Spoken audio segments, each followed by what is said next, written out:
I'm going to Kansas City. If I could, I could.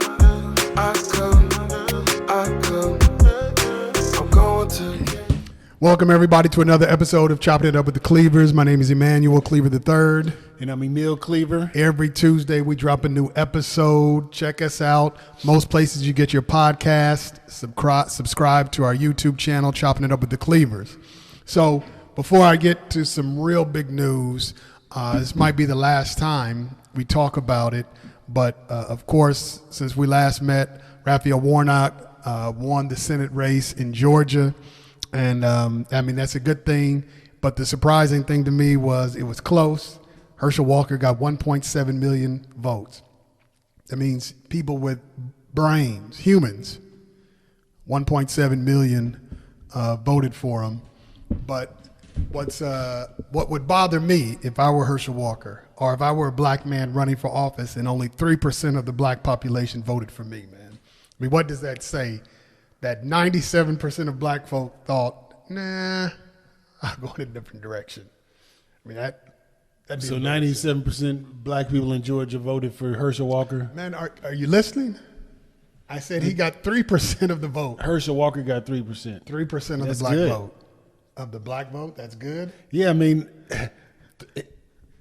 3% is not a high number. I know it's not. So, but you're missing the point.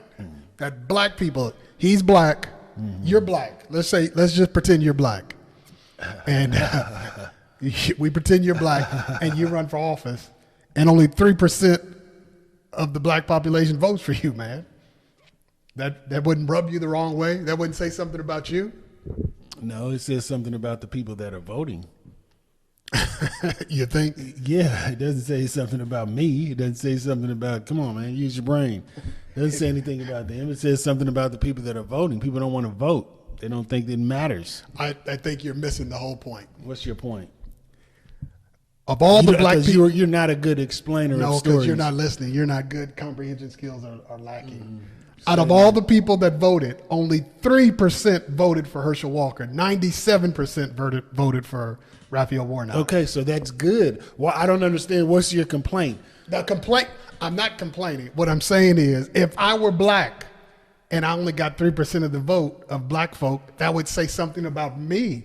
Why am I not connecting with the group I'm in? Is what I'm saying. And Herschel Walker doesn't care. I know. He probably doesn't understand. He didn't even read the statistics. Only 3% of black people voted for him. Well, because that's not a concern of his. But yes, I understand that, and I'm glad he did lose. What I'm saying is, it would say something. It says something that a black man is running for office, but only 3% of black folk voted. And so the overwhelming majority of people who voted for him came from a different racial group. Not that that's wrong, but it also says that you're not connecting with the group that you're a part of. And all I'm saying is that's crazy to me. That would bother It's crazy to you, but Herschel Walker doesn't believe he's part of that group. I don't understand why you don't get it. He doesn't believe he's black. He called himself a coon. OJ doesn't. Yeah. So, I mean, you're talking about something that doesn't even matter. Herschel Walker doesn't even know that.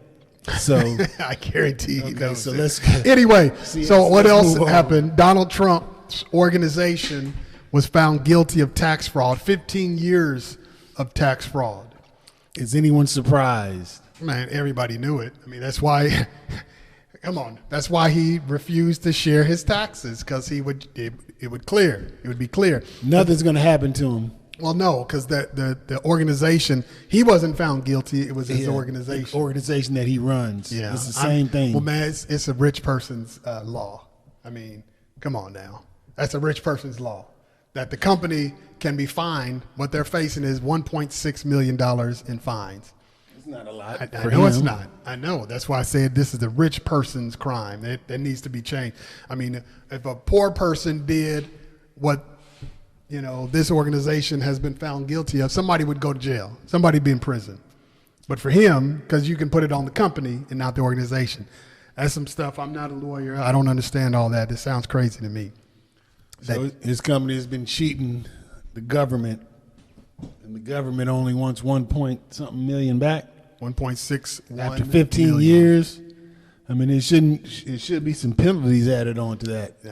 That might include penalties. Who knows? I don't know. I mean, So- I didn't read it. I didn't read it that deep. So then maybe they're only. I mean, yeah, I don't know. But my point is, man, you can run an organization and be involved in tax fraud, but you don't have to pay for it. Your company does. That's what an incorporation is for, so know. that you don't have to take the fall for the business. You can run that business, and I mean, I guess certain things that you do, you'll go to prison, but I mean, tax 15 fraud years, isn't man. one of them. Yeah, I know, obviously, but I'm saying 15 years. Come on, man. You do something for 15 years, even with your corporation. See what happens. I mean, it's a rich person's rule. I mean, that's crazy. So he's not going to go to jail. We know that he's corrupt. A lot of people that have been associated with him, even when he was in the office, White House, went to White office. Yeah, I mean, for the most part, they were caught up in all kinds of things. So we know he's corrupt. He's scandalous. Yet, I mean, I always knew he's not going to serve any time, even though there's some other things out there on him. I'd be surprised if he ever gets in trouble. I mean, he knows how to work the system, I guess, if that's one thing. Anyway,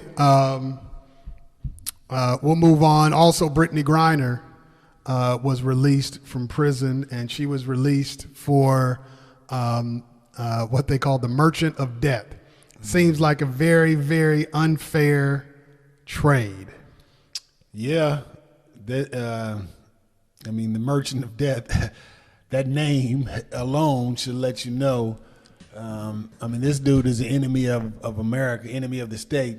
But the difference of the two is the merchant of death was arrested rightfully.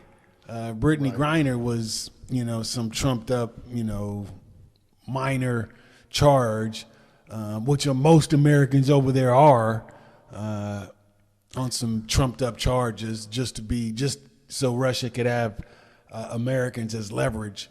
I understand, but I mean, to let Brittany Griner, people wanted her to be free, but man, they traded for somebody who's going to be responsible, has been responsible for death. So you think they should have left her there? I don't know. I'm not, but I am going to say Mark Fogel, who is in Russian prison and has been there since August of last year, was arrested for bringing medical marijuana into Russia. So it's sort of the same thing to Brittany Griner. So he went to prison first for the same thing. He's still there. So I know a lot of people are saying if Brittany Griner were LeBron James, they'd have got him out now. Well, Mark Fogel's family saying if he were Brittany Griner, he'd be out by now. Not saying they shouldn't have done it. I mean, she's a high-profile name. I'm just... Yeah, because that's the first time I ever heard of that name. I still don't understand why anybody would want to go to Russia, especially a black person. Well, why wouldn't they? Before all of this, I still would have never gone to Russia. Why? Why would I?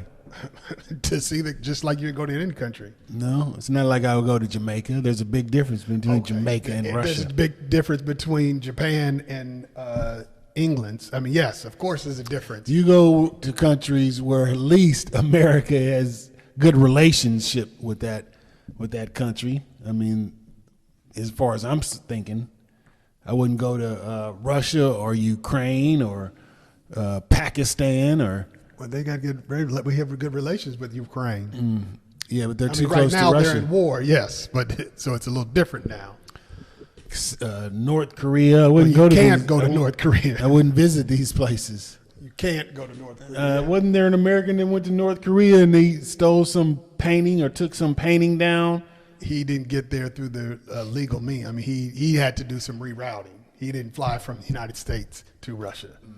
But I mean, yeah. But Brittany Griner went there, of course, as you know, to make some money. Yeah, I mean that's a little different. I can understand why she went, but just to visit, yeah, I wouldn't visit there. But apparently, Americans are going over there and being thrown in prison Yeah, I mean, I'm glad she's out. You know, I don't know if it was a fair trade for the simple fact. I mean, what is this guy going to do when he gets back to Russia? He's going to live up to his name.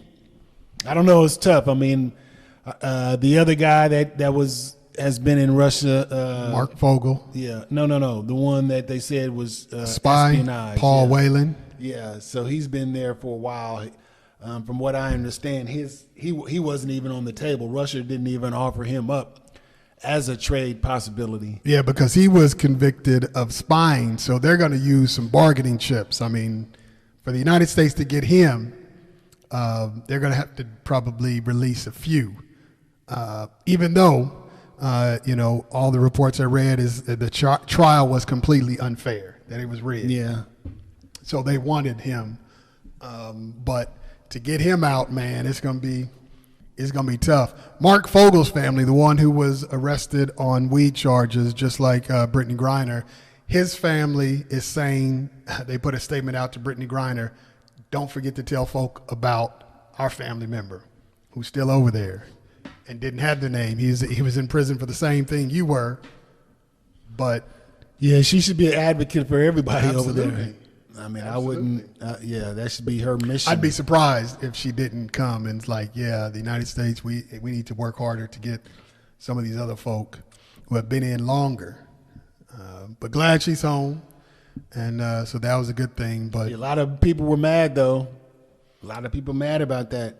What, online about the trade? with about that trade, because they're saying that Paul Whelan is a American hero, while Brittany Griner hates American. You know how those right wings are.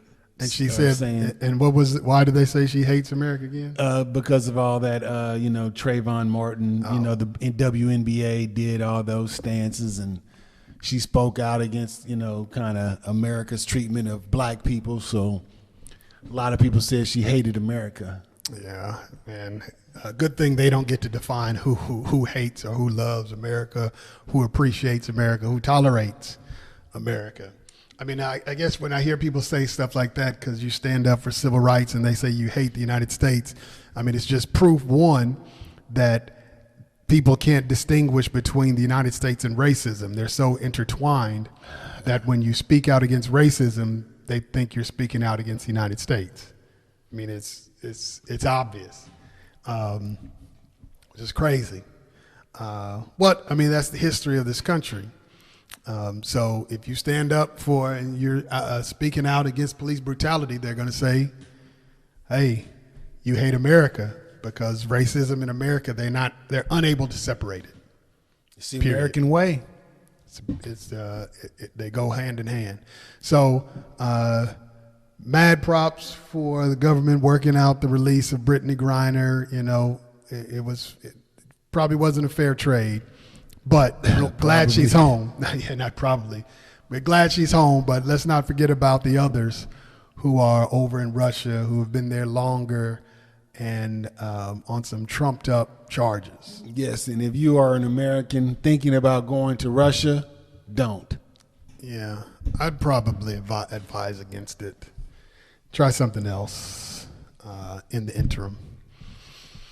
The other thing that I heard a lot of people talking about was Elon Musk. And of course, with Twitter now, he let Trump back on Twitter.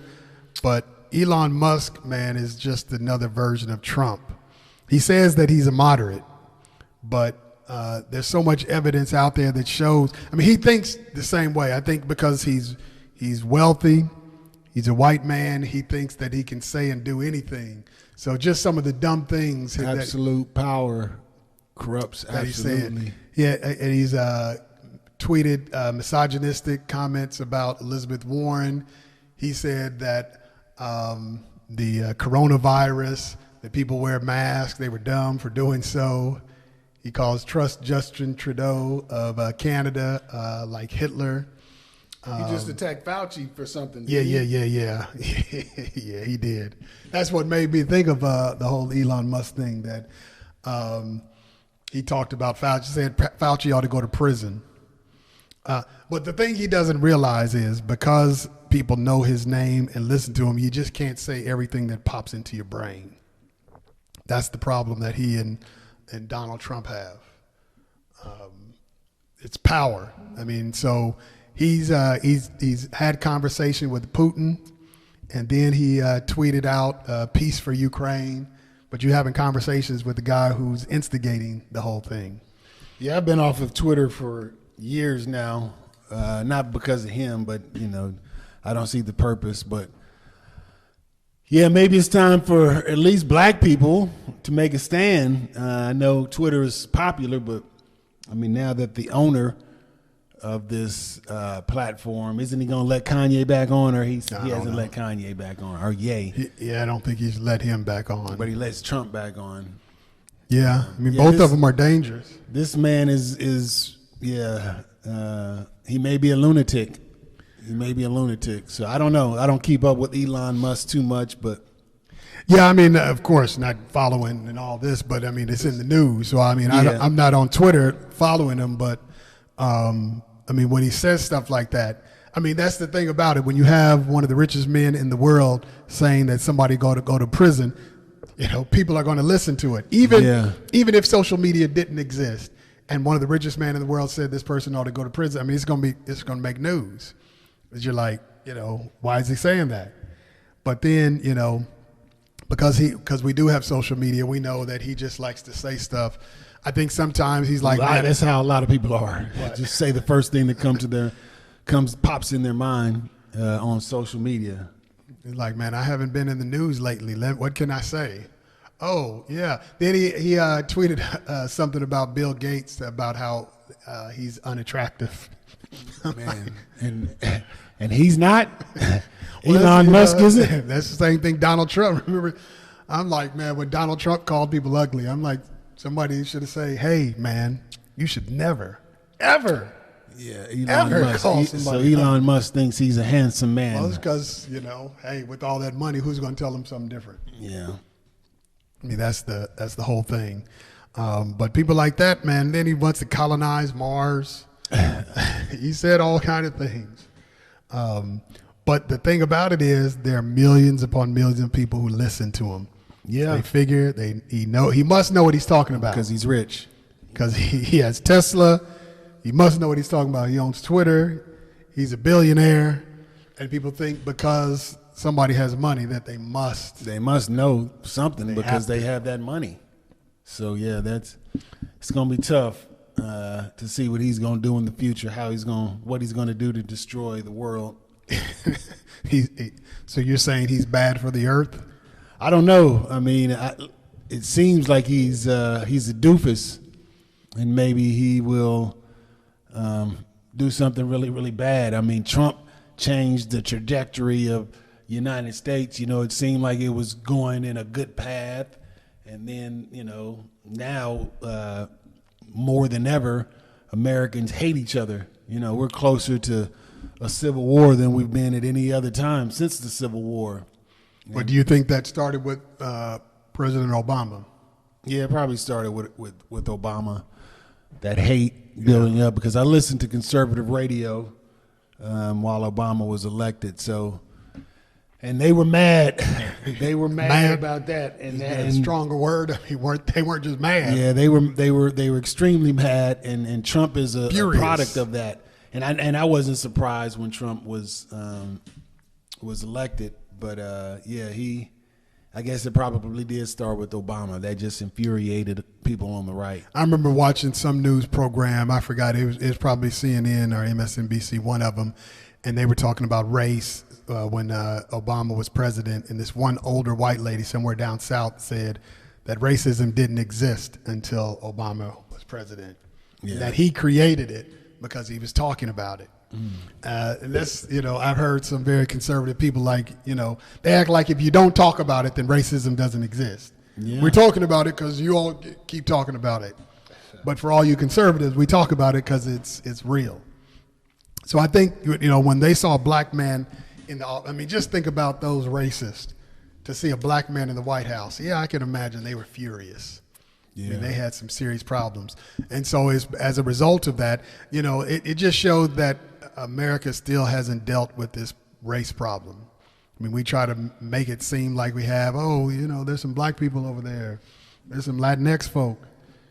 But at the core of it, we haven't really addressed it.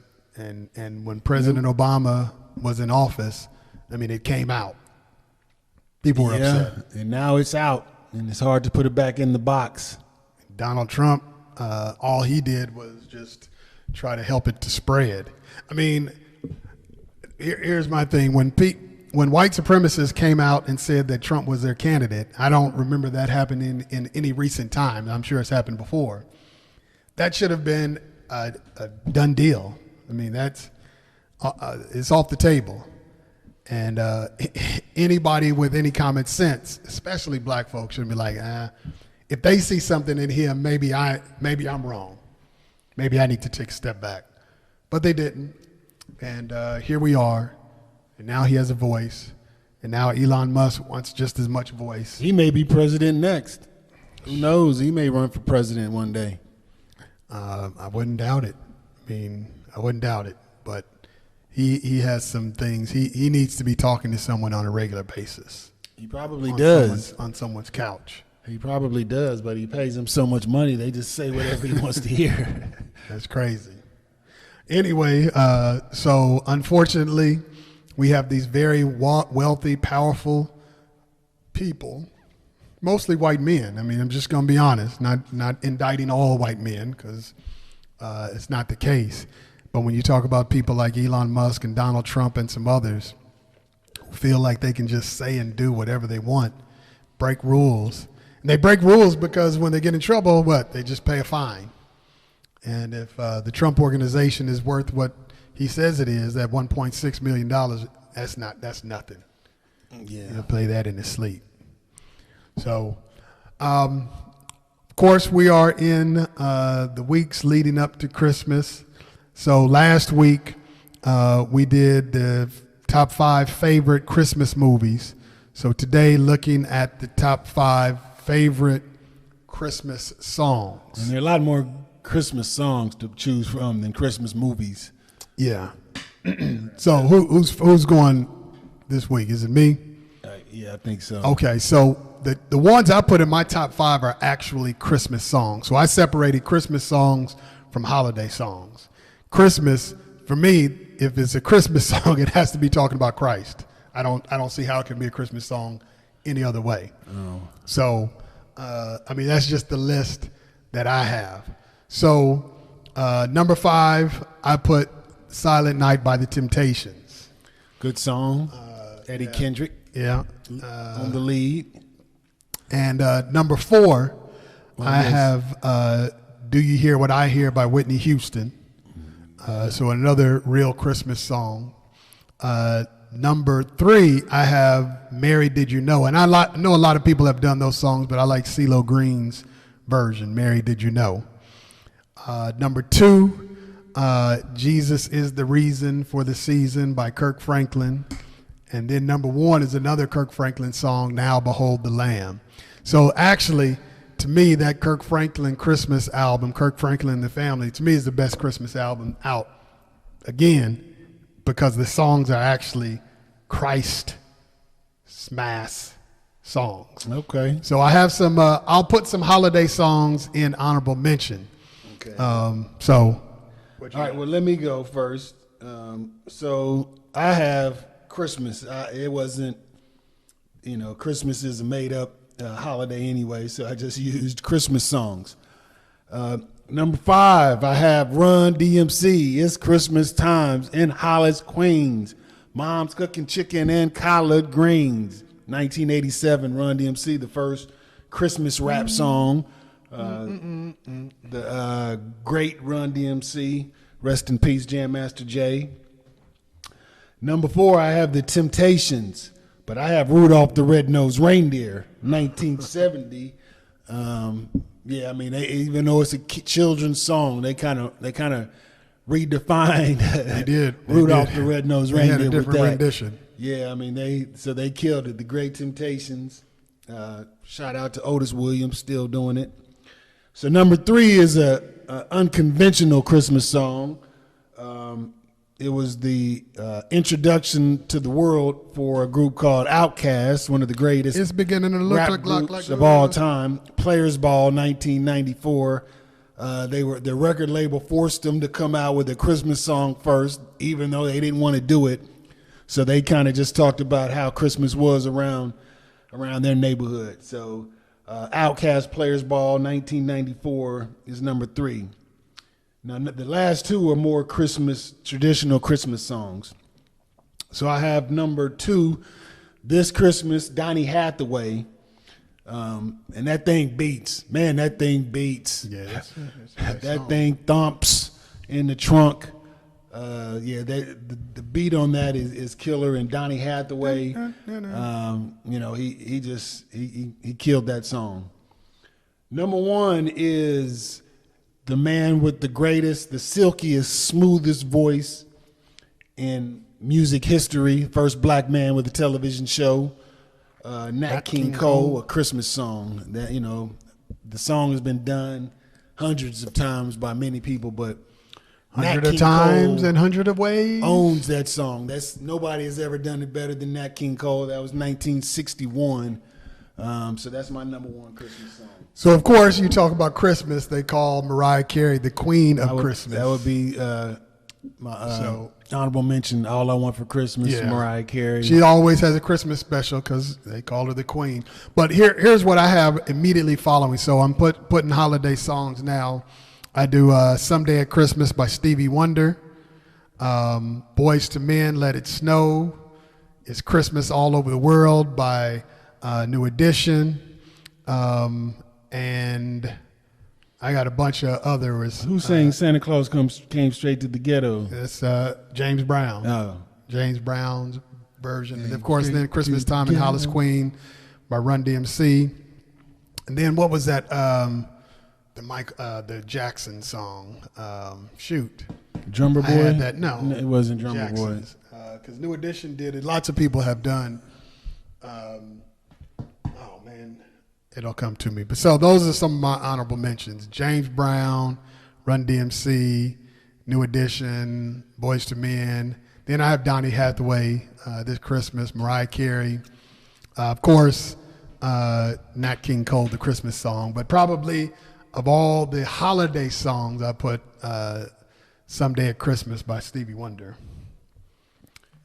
What Good list. What honorable mentions you have? I just told you.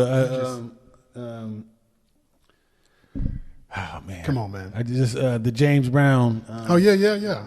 Came straight to the ghetto. Mariah Carey, "All I Want for Christmas." Let me see. I know you used to like the